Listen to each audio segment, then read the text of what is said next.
1947, New Orleans, United States. Rain poured over the silent streets when Dominic Hale stepped out of a black car. People feared his name, businessman to the world. But underground, he controlled half the city's power. Across town, Clara Monroe stood on a rooftop, watching his arrival through binoculars. She wasn't just a journalist, she was the only person brave enough to expose him. That night, Clara secretly entered Dominic's private casino to collect evidence. Golden lights, music, laughter, but danger hid behind every smile. She reached his office and opened a secret drawer. Files, weapons deals, political secrets, names of powerful leaders. Suddenly, a voice behind her. "Looking for something, Miss Monroe?" She turned slowly. Dominic stood there, calm, dangerous, eyes locked on hers. Instead of calling guards, he smiled. "You broke into the wrong man's world," Clara replied without fear. "Or maybe the right one." For a moment, silence filled the room. Two enemies, both refusing to step back. Outside, thunder roared. Inside, something unexpected began. Not war, not peace, something far more dangerous. The masquerade ended, but the fire between Clara and Dominic was just beginning. The morning after the grand masquerade, New Orleans buzzed with whispers. Clara awoke remembering Dominic's smirk, the glittering cufflinks, and the candlelight. Dominic, too, couldn't forget her red silk gown and piercing gaze from last night. Their family's rivalry escalated. Shipments blocked, trade deals sabotaged, letters intercepted. In the bustling French Quarter, Clara spotted Dominic across the marketplace. The tension from the masquerade returned, almost tangible. He bowed slightly, a smirk still playing on his lips. "Fancy meeting you here, Miss Clara," he said. Clara's heart raced. She hated him, yes, but something deeper stirred. Every encounter echoed the masquerade night, flickering lights, shimmering silk, golden reflections. Outside, danger brewed, rival families plotting, city streets buzzing. Clara and Dominic realized their feud was now even more dangerous. Yet they had to work around each other. Hatred can turn deadly, but danger sometimes sparks a forbidden attraction. Days after the masquerade and marketplace encounters, Clara and Dominic were forced to meet during tense negotiations. The negotiation room reminded them of the masquerade, candlelight reflecting off polished wood, Clara's red silk gown shimmering, Dominic's golden cufflinks glinting. Their families' representatives exchanged hostile glares. Suddenly, a shipment went missing, a trap set by rival families. Clara and Dominic had no choice but to work together. Their hands brushed while examining documents, and for a fleeting moment, the fire of rivalry seemed to shift into something else. Outside, New Orleans streets buzzed with danger. Spies, thieves, opportunists. By nightfall, both realized they had survived together, the first time they truly relied on one another. Something unspoken hung between them, growing stronger with every risk they took. When enemies start trusting each other, the real danger begins. After the missing shipment incident, rumors spread across New Orleans. Someone wanted Clara and Dominic's families destroyed. A secret message arrived for Clara at midnight. Only one name was written on it, Dominic. She hesitated, remembering their rivalry, but something inside told her this was different now. Clara arrived at the old river docks, lanterns casting warm golden light. Dominic was already there, injured from an ambush. For the first time, Clara saw not an enemy, but a man fighting alone against betrayal. Gunshots echoed nearby. Both realized a third, more powerful group was manipulating the war. Clara helped Dominic escape through narrow wooden pathways above the water. As they hid behind stacked cargo crates, their breathing slowed, and silence surrounded them. Dominic whispered, "We were never meant to be enemies." Clara didn't answer, but she didn't pull her hand away either. Danger was no longer between them. It was chasing them together. The night they chose each other was the night danger became personal. After escaping the docks, Clara secretly led Dominic to an abandoned French Quarter safe house. Rain fell outside, reflecting golden lantern lights. Dominic was badly wounded. For years, Clara had planned ways to defeat him, but now she was saving his life. While tending his wounds, Dominic revealed the truth. Both their families were being manipulated by a hidden alliance called the Council of Ash. Suddenly, alarms screamed through the safe house. Footsteps approached. Clara grabbed Dominic's gun. For the first time, they fought on the same side, moving in perfect sync. During the chaos, Clara slipped. Dominic caught her just in time. Their eyes met, closer than ever before. Dominic whispered, "If we survive this, there's no war left between us." Clara finally smiled, the first real smile since the rivalry began. But behind them, footsteps echoed. Someone was tracking every move. Trust was dangerous, but betrayal was already inside the room. The footsteps grew louder inside the safe house hallway. Clara and Dominic stood back to back, weapons raised. The door slowly opened.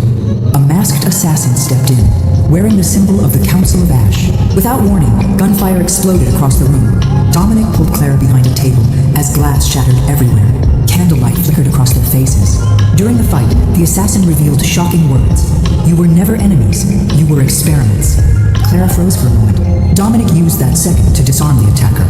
But before they could question him, the assassin activated a hidden device.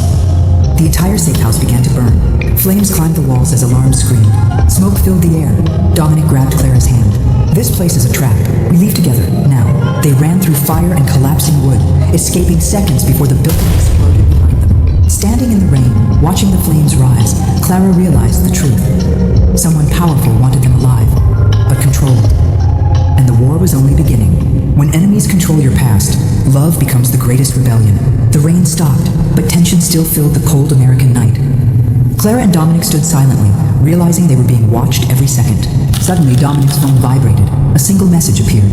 24 hours. Choose a side. Attached was a location. An abandoned government facility outside the city. Clara looked at Dominic. So this is a trap, Dominic nodded. Yes, but also an opportunity. They decided to go together, not as enemies anymore, but as partners. Inside the abandoned facility, broken lights flickered. Old war symbols covered the walls. Then the doors slammed shut behind them. Screens turned on all around the hall. Victor Hale appeared again. You finally understand, he said. Love makes warriors predictable. Suddenly armed guards surrounded them. Dominic stepped forward, placing himself between Clara and the weapons. For once, he said calmly, we choose our own story. Clara activated the hidden device she stole earlier. The building lights exploded into brightness, blinding everyone. Chaos erupted. They escaped through a hidden tunnel beneath the facility. But at the tunnel's end, Clara stopped suddenly.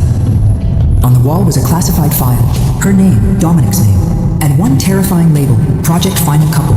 Both realized their meeting was planned long before the war even began. Sometimes the truth is more dangerous than the war itself.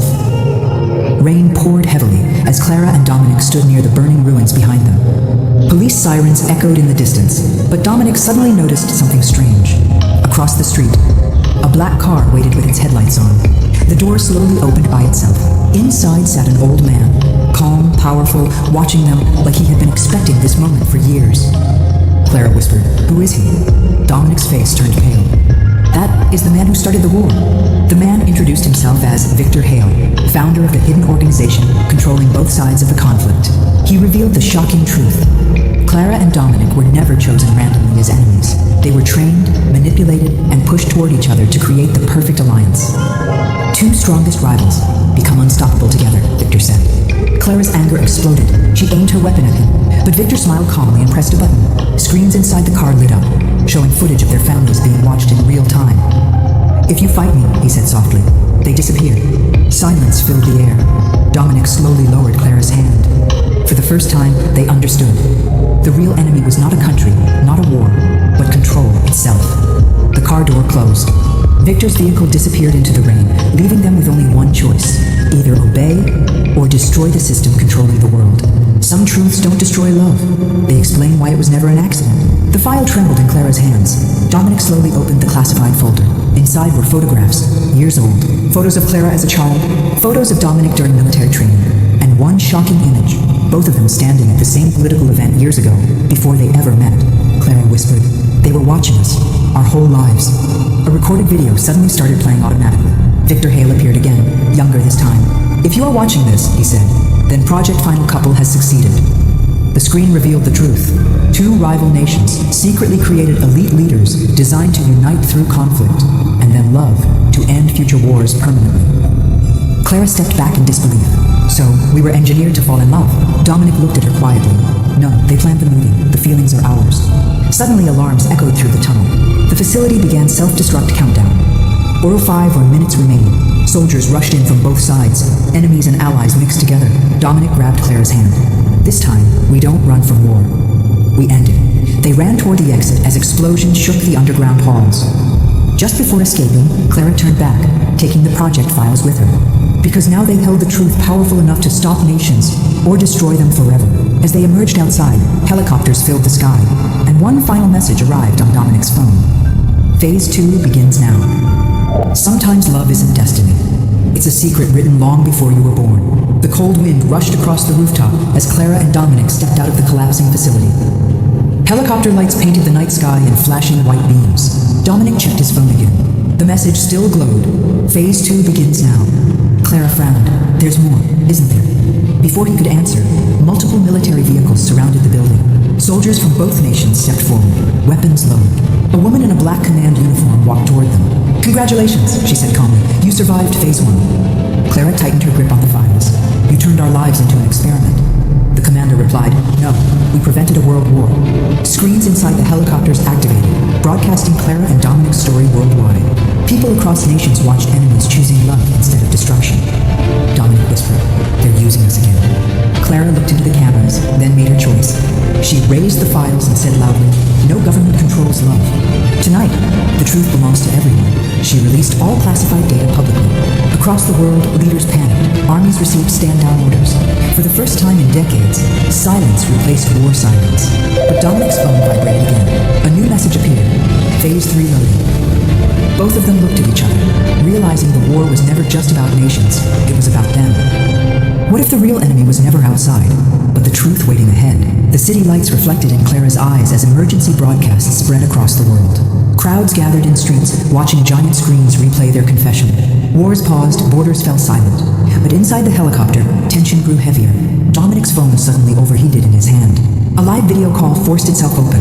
Victor Hale appeared again, older, tired, but alive. Clara gasped, "You're dead."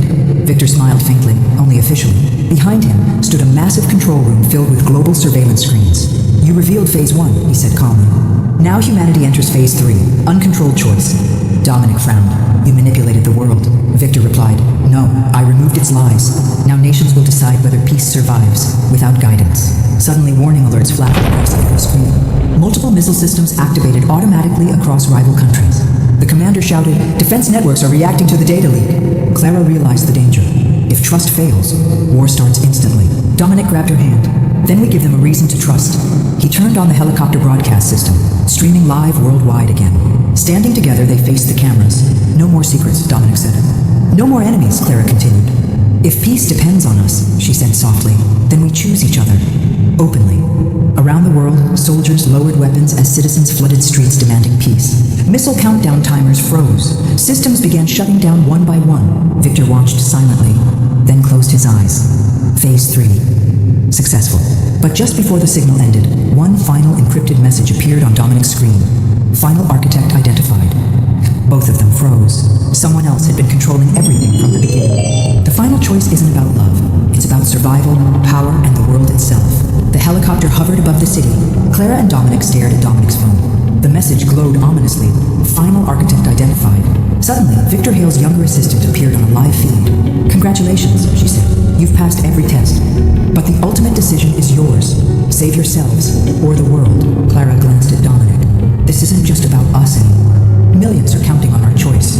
Dominic nodded. "Then we make it together." They both entered the control room remotely, the same facility where Phase 1 had started. Screens lit up with missile trajectories, army positions, and countdowns. Clara's hands shook.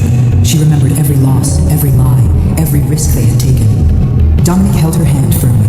"We can't let them control our world, but we also can't let anyone die unnecessarily." Together, they uploaded the files they had stolen. Every secret of Project Final Couple, every surveillance record, every manipulated war strategy, to global public networks. Immediately, armies froze, missiles deactivated. Commanders watched civilians demand peace. Victor Hale appeared one last time. "You were never meant to win, yet here you are." Clara smiled. "No one controls love, or the people." Dominic added, "And peace isn't a plan, it's a choice." Outside, the sun rose over New Orleans. The city glimmered in full-color light. They embraced, not as enemies, not as pawns, but as lovers who had rewritten destiny. A final notification appeared on Dominic's phone. Phase 4, freedom initiated. Please like, follow, and subscribe to Dark Truth Files 808. Share this video with your friends. Thank you very much for watching and listening.